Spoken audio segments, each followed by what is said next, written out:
And this is where people get hung up on, is that they're given the thyroid hormone, the doctor checks their levels, and the levels of the hormone looks adequate, but they're not processing it properly, and so they still have the symptoms of low thyroid. That's where I come in, is because we're looking at the whole body. Unfortunately, our healthcare system, like you said, it's all disassembled into parts, and our body is not disassembled. It works as one big organism, or like a big orchestra. And so you have to have someone who can put all these pieces together to try to figure out, why is someone having thyroid symptoms, even though their TSH, which is the main number that your medical person looks at, even though that number may be fine. Are you curious about discovering ways of making your life better? Then welcome to my podcast. I'm Bob Nickman, and this is The Exploding Human.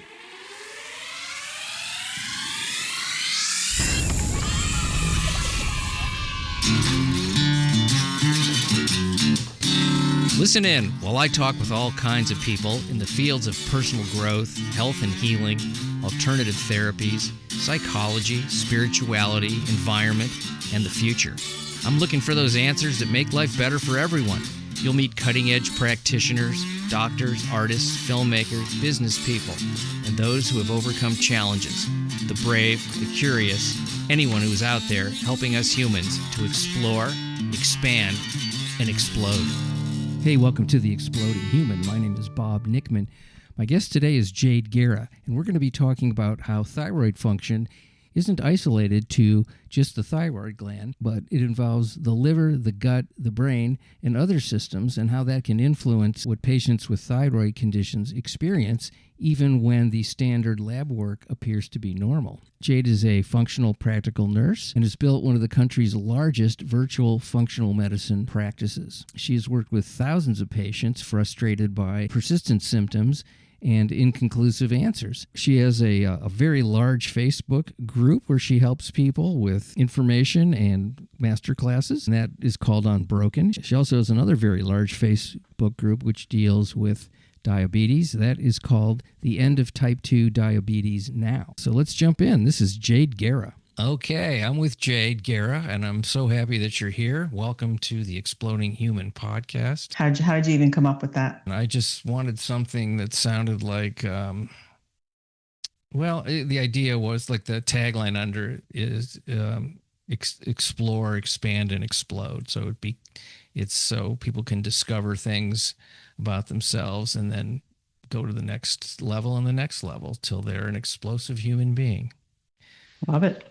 And when I first did it as I also have a YouTube channel where I play the audio on YouTube, and they actually dinged it when I first put it up there because they took it literally. It somehow had to do with violence, and it's the complete opposite. So I had to figure out a way to reach YouTube, which is not an easy thing to do. But you actually spoke to a human? No. No. I had to find somebody on Reddit who had an association with YouTube to do this kind of thing. So it's this semi-underground kind of, it's a legitimate thing, but I guess there's people on Reddit that have ways of contacting YouTube and vetting people. So I haven't had a problem since. So I was happy that happened.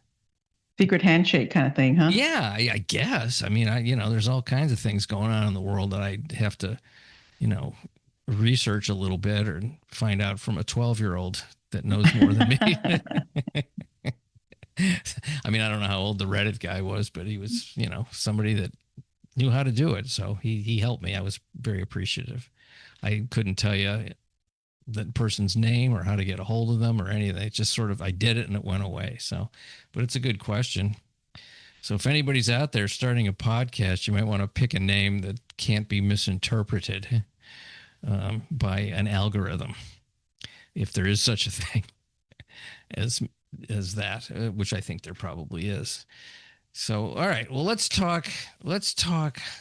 I know you're a nurse and you've got a master's degree. You've got all kinds of things, a Facebook group that helps people to overcome and reverse diabetes, as well as thyroid issues. So I'm curious.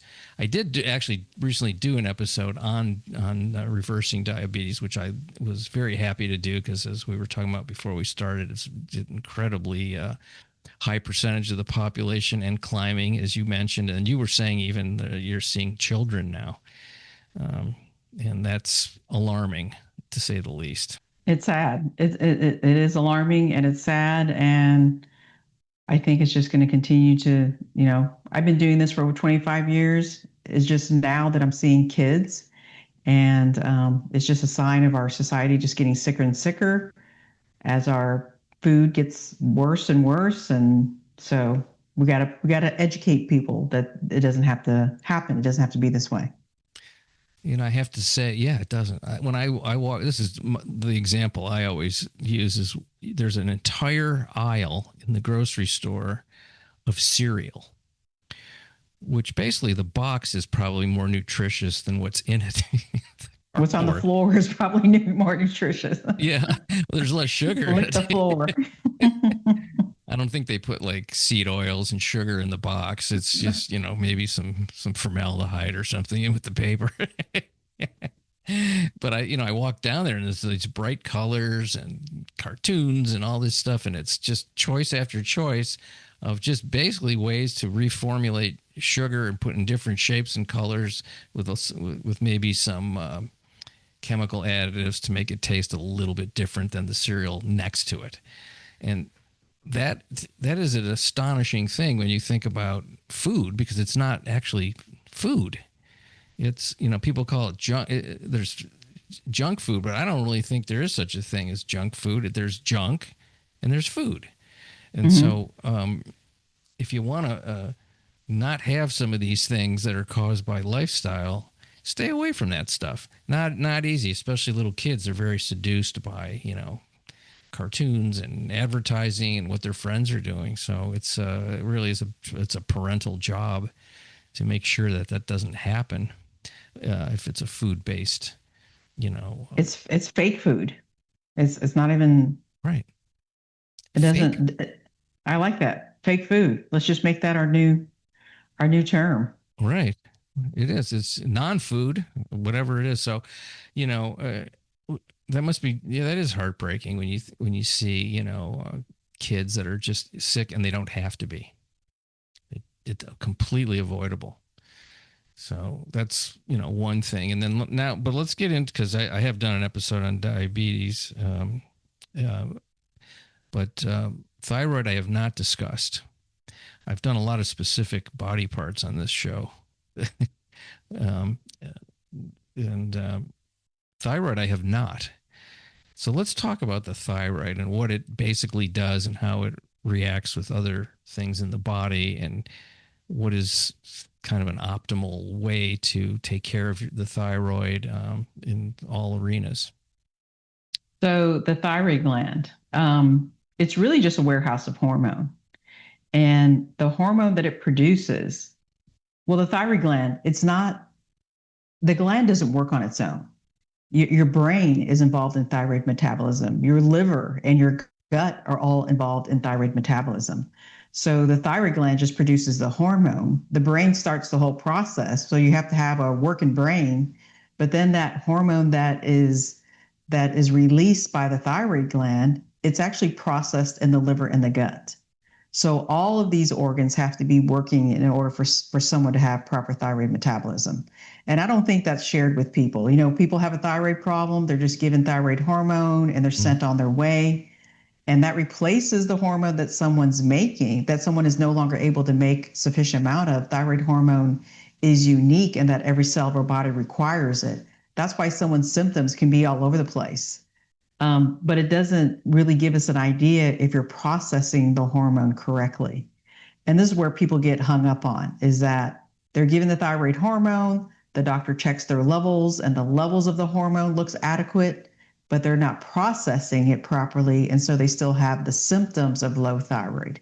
That's where I come in, is because we're looking at the whole body. Unfortunately, our healthcare system, like you said, it's all disassembled into parts, and our body is not disassembled. It works as one big organism, or like a big orchestra.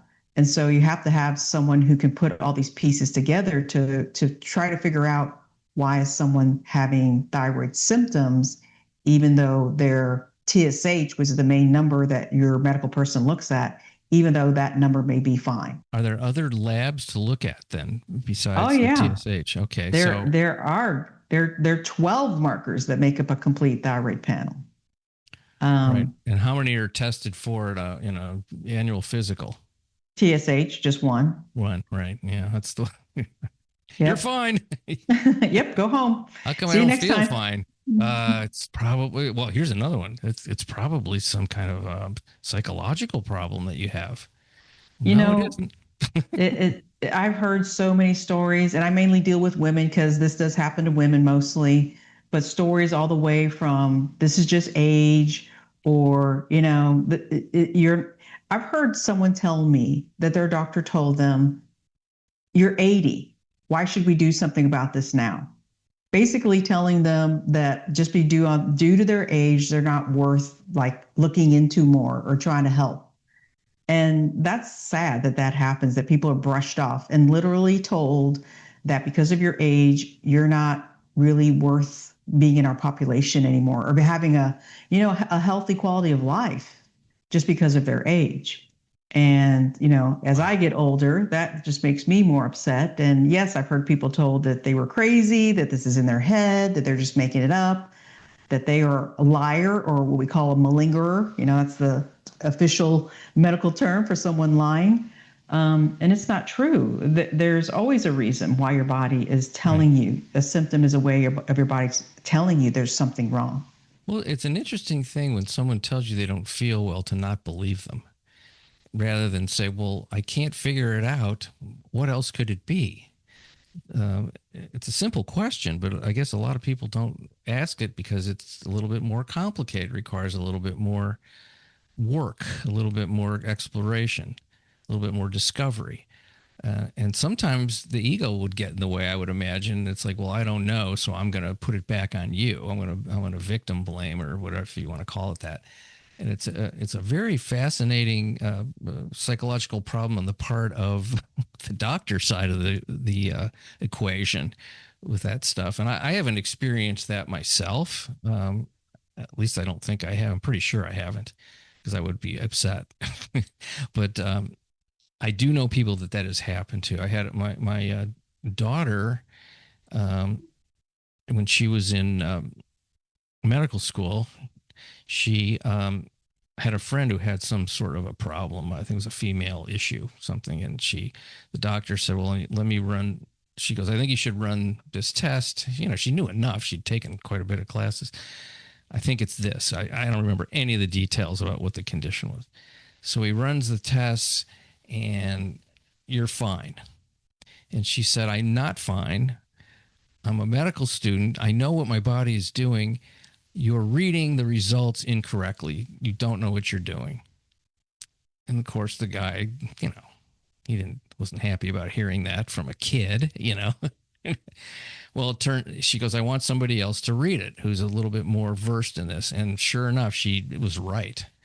And the doctor was not right. And so, when it's an actual medical student having to do this, it's an alarming thing, but it's a good thing to know that unless you are willing to advocate for yourself, you may not get the actual real results of something.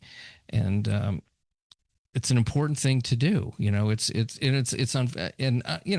not saying the doctor was, I am going to actually say he was incompetent because he didn't really know how to do the thing that he was supposed to, but he didn't say that.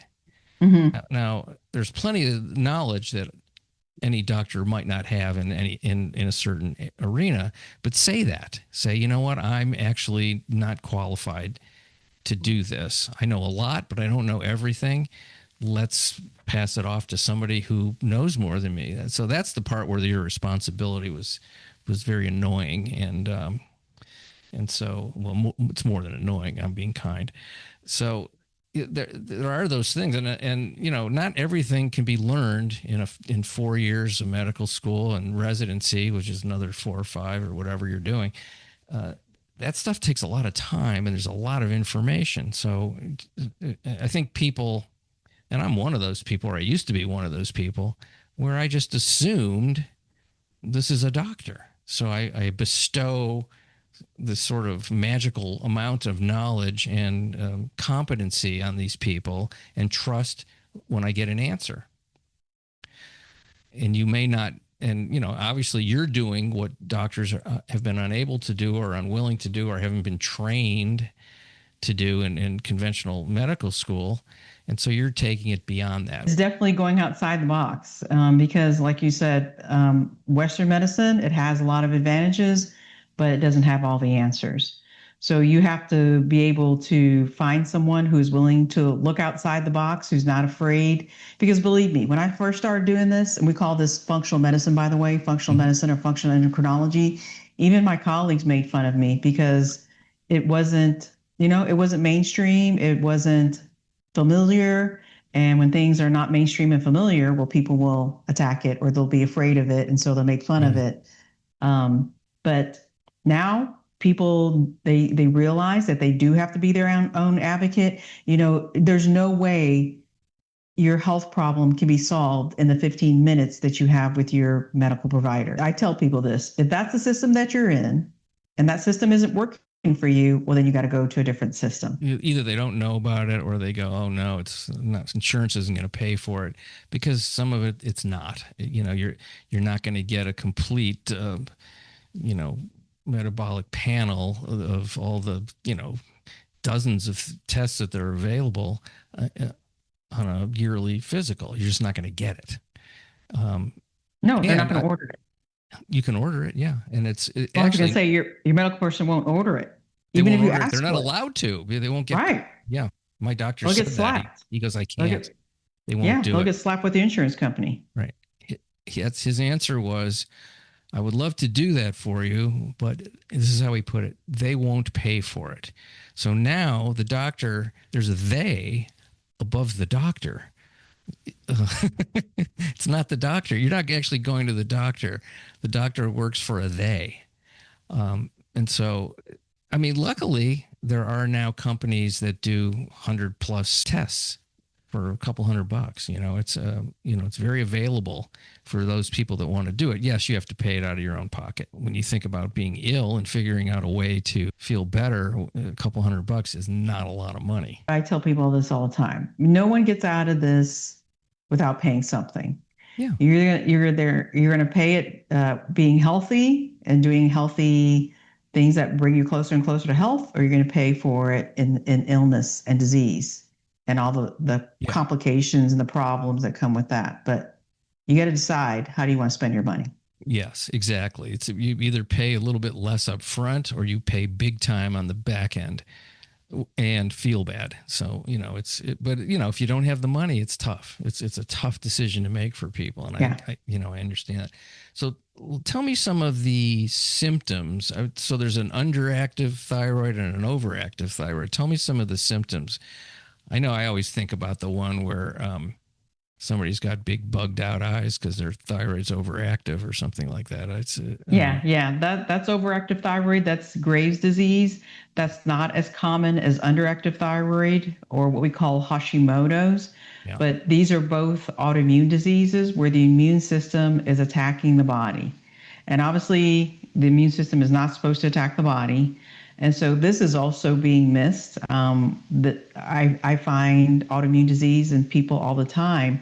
And the reason why it's not even being checked on blood work is because there is no pill. There's no pill to prescribe. But with underactive thyroid or Hashimoto's, everything slows down. So this person is dealing with low energy, can't lose weight. Think of everything slows down. So constipated, depressed, joint pain, insomnia. And, this can ruin their life. This can take over their life. And now it's affecting their brain as well. Their brain is slowed down. So they're having cognitive issues. And these are the symptoms that, like a lot of people are told, this is just part of aging. I hate that. Or if it's a woman, it's a part of menopause, which is not. And so they're just told to accept it. And that's where people get stuck and they don't know where to turn. and they feel like they're going crazy because they're being told that this is just how it is and this is normal. It's not normal. Your body is an amazing machine. And when you have a symptom, it is your body's way of trying to get your attention. There's something wrong. Yeah, and that is certainly the functional medicine approach to health, which when you hear it for the first time, you go, "Oh, that makes a lot more sense than what I've been hearing." It makes complete sense. There's that sort of idea that when you get sick, you're being attacked by something from the outside. Yeah, we're seeing a lot of people with toxins, and toxins get in your way in your body if either you breathe it in, you eat it, or drink it. So water. So in your part of the country, water, arsenic is very high. I see people's toxin tests and their arsenic levels are high. There's only a couple ways you can get arsenic in your body. Either someone's trying to poison you intentionally, or it's in your water supply. And in the West Coast, there's high levels of arsenic. And why is that? It's just part of the Earth's makeup. And so, I think people think that when water is treated in our water treatment plants, they take all these metals out. They don't. Yeah. So you have to take the extra step of having something like a reverse osmosis in your home to clear out all these metals. But yeah, I mean, arsenic can cause diabetes. It's definitely going to affect cognitive issues. It's going to cause neurological problems. So there's got to be a reason, and that's why digging deeper and finding the root cause is so very important if you're ever going to help someone turn their health around. And I guess there's people whose genetic makeup is such that they don't get rid of these toxins as easily as some other people. So maybe you're drinking the same water as somebody else. They don't have those symptoms, but you do, because you have a predisposition for a sensitivity to that. So there's a lot of things to take a look at that hopefully you can find a solution. And I'm sure you've seen some incredible turnarounds with people. Yeah, and people even in their 80s who were able to get off medications. I was recently talking to one of our coaches, and she was saying that a person she's helping was able to get off all her meds. Her doctor was just like dumbfounded that she had turned things around so quickly. And here he is taking her off all her meds, and he never thought that would happen. She knew it could happen, but he didn't think that would happen. And it's just another testament that all these problems that people are having, they're just roadblocks, and something's in the way that's not allowing your body to function properly. So it's taking the time and working with someone who can, first of all, identify the roadblocks through testing, like you're mentioned, and then work and know how to address all the roadblocks to get them out of the way, and then the body can function. It can perform much better. But it's taking that extra time and digging deeper. The blood tests that I see people send me, it's a page. It's just not enough information. It's looking at blood sugar, A1C, cholesterol, and that's really about it. It's just not digging deep enough. But like you said, because our healthcare system is set up where there's a third-party payer paying for the lab, they don't want to run all these, what they think is elaborate or not medically necessary, that's their term, labs. You would think that if you did a more extensive workup on people, that there would be less problems down the road and actually save those companies money. Maybe I'm wrong about that, or maybe they don't care, or maybe it's there's more money in keeping people sick.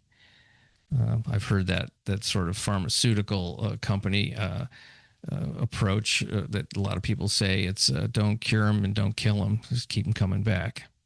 So that's kind of a cynical way to look at it, but maybe it is that. Again, it comes back to advocating for yourself. Absolutely. You have to speak up, and you may not be getting the answer to the person who you're talking to, but you can't give up. Got to keep seeking, keep finding. If you're willing to keep seeking, keep finding, the answer will come in your path. But you just got to keep going. You just can't accept that this is normal or this is how it is. Or when someone says that, you're exactly right. They have run out of knowledge. They may not admit that, but they have run out of knowledge. There's a lot of things I don't know. And I have no problem saying I don't know. What is the big deal? What's the worst thing that can happen? The truth? That must be hard too for, I guess, maybe a doctor who's, an expert in their field. I'm using the word expert with quotes around it, but and they hit the wall with not knowing what it is. That's a hard thing to admit, that you've gone to all that training and experience and seeing thousands of patients, and you can't figure it out. So you just put it in a category of, well, the easy solution is that's just the way it is. You're too old. It's whatever it is. Mm-hmm. That I guess that is a hard thing to say. Maybe there's something I don't know. They're pressured to get on to their next appointment. I mean, I used to be in the insurance space, and as the years went by, insurance reimbursement kept going down and down and down, and the cost to run a practice kept going up and up and up. Yeah. So that's why they're double and triple booking, because they can't have a missed appointment, and they got to get on to the next person so they can bill the insurance company for that visit. And it's a just really messed up way to treat humans, and to think that it's going to help get their body to work optimally and allow them to have the optimal health. It's just not, the whole thing is set up incorrectly, in my opinion. The last annual physical I had, and I love this doctor. He's just a great guy. But he got interrupted by the one of the people at the desk. I don't know what they would call them. I guess they're just the people at the desk, running the office. 3 times while he was with me. Your 15 minutes is up. You need to finish. He wouldn't do it. He wouldn't do it. He just was like, no, I'm still with this guy. He was polite. They knew it was stupid. Everybody knew it was stupid, but they were required to do that for their job. And he said to me, I love being a doctor. I've been doing it a long time. He goes, but this is the stuff. Then he pointed to the computer and this stuff, and the fact that MBAs are running the HMO or whatever it was. That's going to get me to get out of this. And I just got a letter from him, and he's retiring. Mm-hmm. He's not even 60. He's still in his 50s. I know that's the reason, because he kind of told me ahead of time. He didn't say that's why I'm doing it, but he said that's what's going to make me do it, and then he did it. Yeah. So I don't know what he's going to do now, if he's going to actually retire from medicine, or he's going to go into one of those practices that's, self-pay. Those seem concierge. to be, those seem to be happening. And for some reason, the expense, I didn't really want to get into talking about insurance, but it's really a part of the piece of the puzzle. As the cost of insurance goes up for people, it's going to meet at some point, other than catastrophic, it's going to meet the same costs that out of pocket would anyway. So if you're paying, I don't know what people pay exactly per month, I guess depends who you are for their insurance plan, especially if they have a family. It's probably cheaper not to even have it, other than, for hospital care. Exactly. Not to even have it now. So the insurance companies are now eating themselves. They're coming up from the bottom, and they're up into the middle of their business model. And eventually only rich people are going to be able to afford insurance, and they have enough money to pay out of pocket too. So what's going to happen? I mean, where are we headed with this stuff? Everyone's going to Mexico. They are. To get health care. Yeah. No, I've had a couple of the sort of medical tourism kind of people on here, mostly with stem cells, but they go down there for plastic surgeries, and it's not some, it's not being done in a chicken coop in a rancho somewhere. These are really nice, legitimate clinics. Yeah, dentistry. I mean, and these are American trained professionals. So what is the frequency or the percentage of people that are having these thyroid issues? And I'm assuming it's increasing like everything else. Oh, yeah, because this is autoimmune, and autoimmune disease is on the rise. And this is due to several factors. It's because our food is not quality. There's so many pesticides and things being used in our food, our environment. Like I said, the air that we breathe is just multiple things that's leading to autoimmune disease. becoming more and more common, whether it be Hashimoto's or psoriasis or MS or whatever, or you see so many people now that have autoimmune disease, and it's continuing to get worse and worse as our country gets sicker and sicker, and our food supply is getting worse and worse as well. It's all in the stress level, and all that is just all that combined that is leading to these chronic diseases becoming more and more. When I hear autoimmune disease, for some reason, my first reaction is, oh, that's not a fixable thing. It's too severe. And it's something that for some reason, vague, magical reason, the body is now turning in on itself, and that it can't be fixed, because it just sounds like, well, it's your immune system is not functioning properly, and I never. Well, I mean, now I know this, but I never, back when I first heard about this, I'm like, oh, too bad that person, really got a bad roll of the dice, and that's the end. To put it into remission is what I tell people. We can't cure you of autoimmune disease, but we can put it into remission so that your immune system is not attacking you anymore. Yeah. And it's finding out these root causes, like, do you have toxins? Do you have a gut problem? Do you have fatty liver disease? Do you have chronic infection? It's all these factors that will keep the immune system in attack mode. So those are the things that we can correct and get under control so that the immune system is not attacking. The immune system attacking is what's causing the problems. So a lot of what you do, you don't have to be a conventional MD. You can practice these things without having gone to a long and arduous journey through the medical school system. There's a lot that can be done.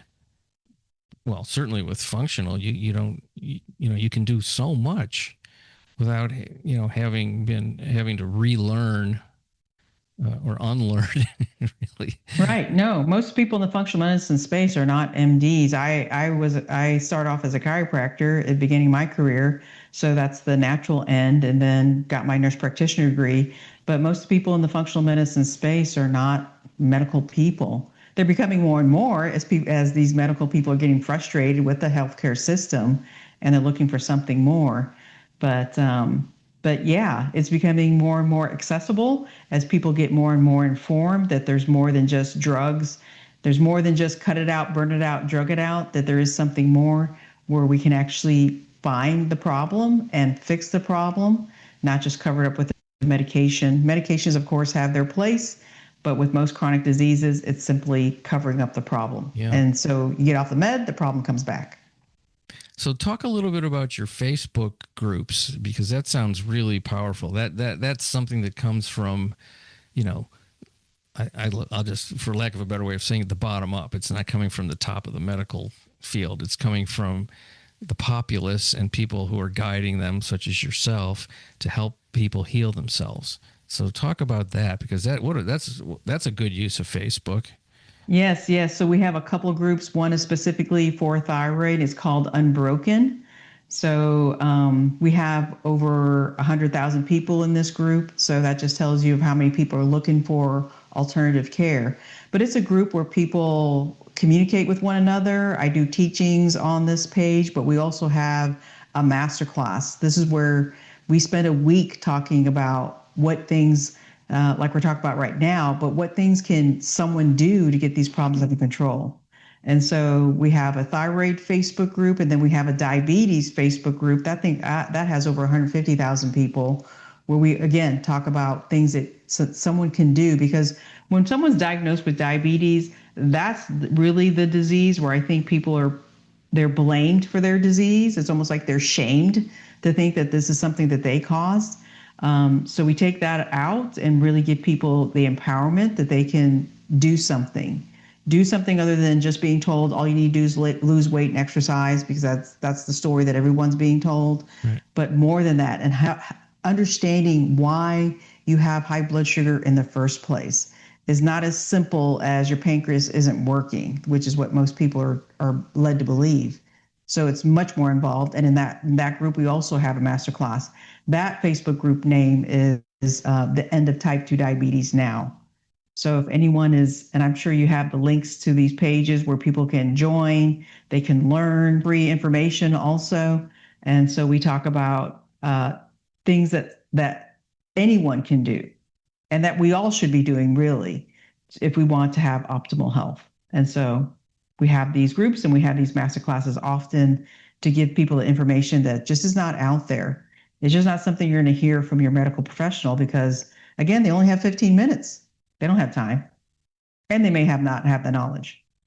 Yeah, or you get referred to somebody who's more specialized in that field, and maybe some of them do know more. It's hard to know until you go to that person, but just the idea that how much you can do yourself. I used to think when something is wrong, I should go to a doctor. And that's not necessarily a bad thing.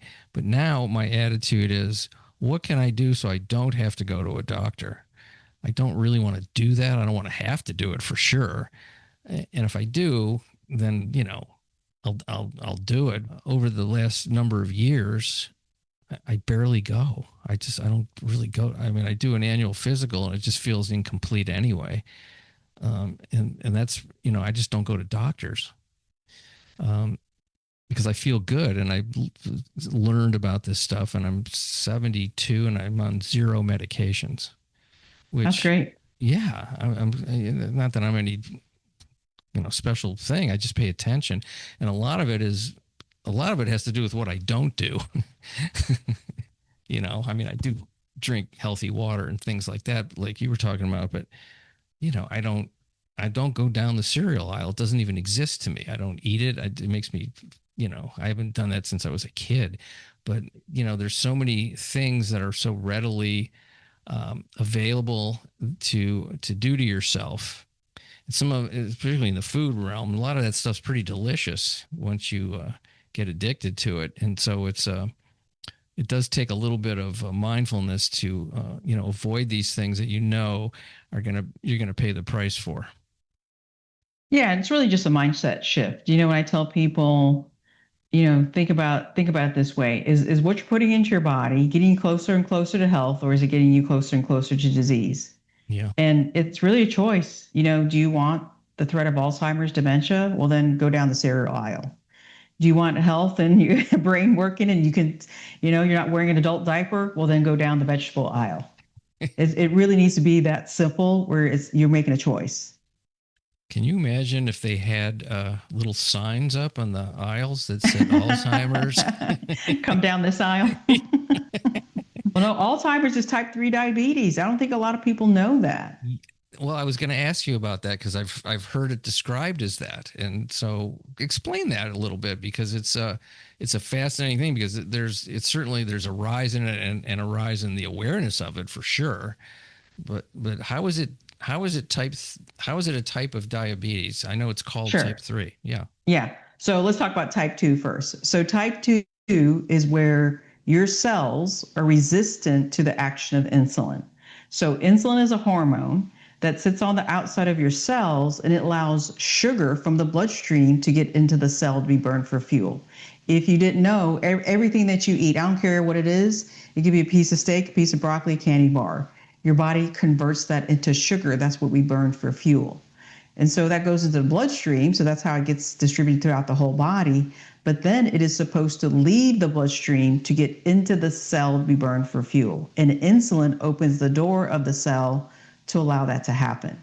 Well, when your cells are resistant to insulin, the door doesn't open. And so that sugar or glucose stays in the bloodstream. And so that's why when someone checks their blood glucose, it's high. Well, in Alzheimer's disease, the brain is now resistant to the action of insulin. And your brain runs practically off of almost all sugar. It is the main source of fuel for your brain. So now, because your brain is resistant to insulin, that door doesn't open. And so glucose can't get into the brain. And that's why the brain basically shrinks. And that's what we call Alzheimer's disease. So if you have type 2 diabetes, if you have a blood sugar problem, well, then you can develop type 3 diabetes, Alzheimer's disease. And then there's also a type 1 diabetes, which I think is not a lifestyle It happens to kids, so this is an autoimmune disease. So type 1 is an autoimmune disease, and then there's a type 1.5, which I don't think people know about that either. I'm one of them. I have never heard of it. Yes, it's an adult onset of an autoimmune version of diabetes. So a lot of people are misdiagnosed. They're told they're type 2, but they're type 1.5, and the diabetes drugs don't work on them.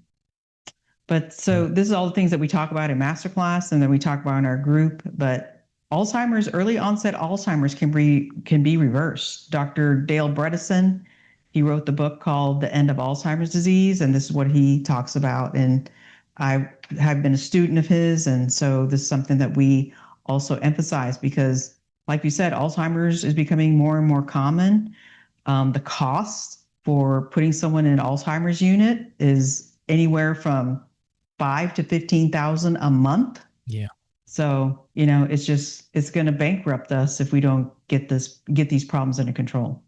Yeah, it really seems epidemic kind of proportions. Certainly financially, it's one of the reasons I think healthcare costs have gone up, and certainly long-term care costs have gone up a ridiculous amount because of that. I think that is the main reason. Yeah, and it affects the family the most. Yeah. The person with the illness is not the one that affects, it's the caregivers.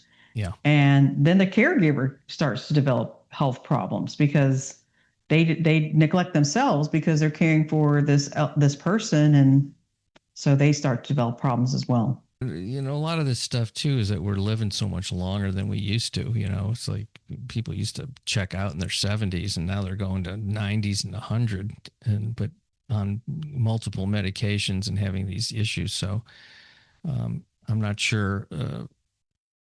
Longevity is not really worth it if you're not healthy. So that's right. Yeah. So it's, because we can live longer, it sort of behooves us to pay attention to how we do that. Yeah. And the work starts now. The diagnosis of Alzheimer's doesn't begin the day they were diagnosed. It was 30 years ago. If you want to be healthy, it starts now. When I hear that, I'm like, what was I doing 30 years ago? I knew I shouldn't have gone to that party. That's right. That's right. Well, I want to thank you for talking to me today. What a trove of information can be helpful to a lot of people. And folks, if you go to those Facebook pages, and you can find out even more than we talked about today and be a part of something, especially if you or someone you care about is having issues. Don't necessarily rely on the medical professionals that are not helping you. And if they are helping you, great. But this is even more information on top of that. So yes, big applause to you. Well, thank you. And there's always hope, and there's always got to be a reason. So don't give up. Thank you. I appreciate hearing that. Hope and a reason. Thank you, Bob. You have a fantastic day, and carry on the good work. All right. Take care. Much appreciation for you folks listening to The Exploding Human. The website is theexplodinghuman.com. You can also listen on YouTube. That is The Exploding Human with Bob Nickman. Once again, I want to thank Jade Guerra for being on the show. If you want to find out more, go to the Facebook groups Unbroken for Thyroid and The End of Type 2 Diabetes Now for diabetes. Have a fantastic day. Thank you.